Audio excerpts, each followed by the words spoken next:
I'm almost at the end here. Just a couple quick stories. I would go over there, and he just wasn't the same. He just wasn't that joyful person to the struggle. But like one time I went over there, and my aunt had died, and I was trying to tell him, I need to come up with some songs for the funeral. And so he just started singing these songs to me, like, what about this one, Mark? And he just started singing it to me. This is so unlike Billy, you know. For one thing, he really couldn't sing. And another thing is that he knew all the words, and he was just singing them to me. And I really didn't like any of the songs, but I wasn't going to tell him that because it was just a beautiful thing to sing about. One on Billy, don't be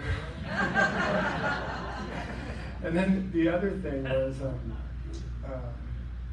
like I would come over at night, and there were so many people in the community who knew Billy was ending up having to stay home a lot by himself, which we were all very concerned about, because like he just might slip from his chair and go down and he would be sitting in his chair, you know, over and not be able to get back up. So we're worried about this.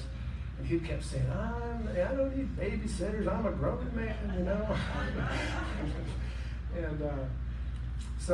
And then he was kind of losing it, he would stop breathing, and so we were worried about that. And one morning, when Matt was taking care of him, he stopped breathing, so Matt called the ambulance, you know, and so the ambulance comes over, they get him revived, and first thing he did when he woke up, he goes, what are they doing here?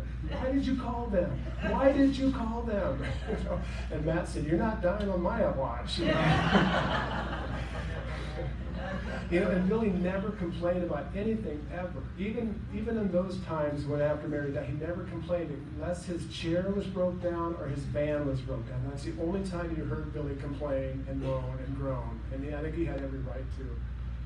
And then I would come over, and so, like I said, the community would bring food over. You know, people in the family. There's always something there to eat. So I'd walk in. Okay, Billy, what's to eat tonight? You know, and he'd come out in the kitchen, and he'd be moving around the kitchen. Okay, there's a plate up there. Okay, over here, there's some lasagna, and you put it in the microwave, and you got to put something over the top of it because that's what Mary always did. You know.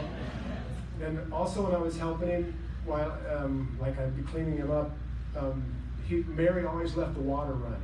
And I lived in the desert. We don't leave the water running, you know. So every time I'd shut that water off, he'd go, hey Mark, the water's not running. So I'd have to go in and turn the water on. It was like he had to have it Mary's way. So he didn't want to lose that. And then just one last thing. When he was having this time where he would just kind of go out, and you thought, you know, we didn't know what was going on. I didn't know what was going on. And Matt was telling me, I don't know if that was the same morning that Matt called the ambulance. But I would have a speaker in the room I was staying in, so I would be listening to see if he needed a problem, and I wouldn't hear him breathing. You know, so I would go in there and I'd get right up to him and just see if he's breathing. I'd get my face right next to him. I didn't want to wake him, you know, because he'd be mad at me.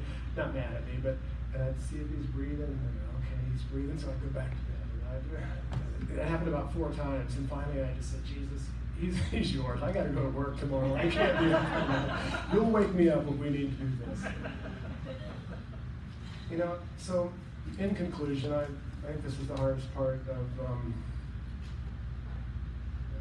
what I want to say about Billy. But you know, we were just kids when this was going on. It was just amazing how, you know, we were 16 and 17, and to have to deal with that, and the family having to deal with that. And it was just amazing, and I know I've said amazing a lot of times tonight, but it truly was how people just looked out after him and the family looked out after each other, and the community looked out after the family. And I just want to give you a quick analogy here.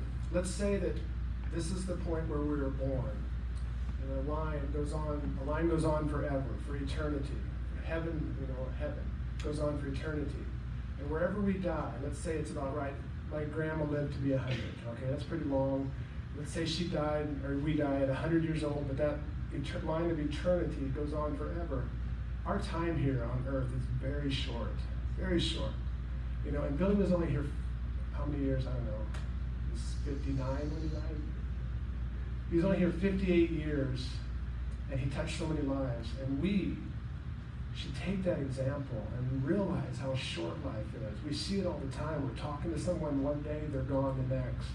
You know, and we could make a change in the world. We can really do that if we just, you know, just look to people like Bill. We've got all kinds of people like that in our lives who affect us that way. We can be that change. And so I just want to say that, Brian, thank you for coming up here and sharing. And Tom, I want to thank you for when you were taking care of Billy.